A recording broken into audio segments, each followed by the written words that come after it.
Sporazumevanje v maternem jeziku se pogosto zdi zelo samoumevno. Prav zato o tej temeljni zmožnosti malo razmišljamo, saj se vendar vsi sporazumevamo, kaj je tu tako zapleteno.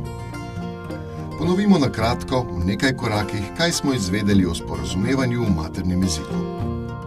Je jezik, ki se ga najprej naučimo in ga govorimo doma, to je jezik naših staršev.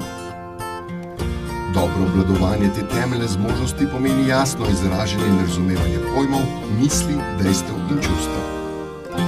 Namen sporazumevanja je čim večja jasnost naših sporočil.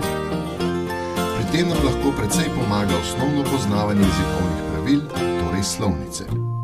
Pozorni moramo biti na naslovnika, ki mu je naše sporočilo namenjeno. Včasih je zapleteno sporočila prednost, spet drugič nepotrebna ovira. Sporazumevanje prek spleta in v resničnem življenju ima nekaj pomembnih razlik. Prav sporazumevanje v maternem jeziku omogoča učinkovito medsebojno sodelovanje in močnejše povezovanje skupine. Vse življenje moramo svoje izražanje, pisno in ustno, prilagajati okoliščinam, v katere zaidemo. Včasih je res modreje molčati, a ne vedno. Pride trenutek v življenju, ko moramo spregovoriti, se izraziti in se sporazumeti z drugimi. Bodite pripravljeni na to nalogo.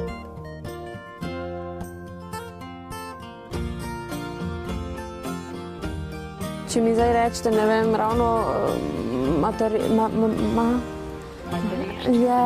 toti izgovor bom je še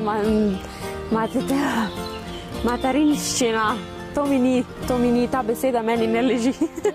Daniela, v zadnjem letu sva se dobro spoznali. Postali sva na ti.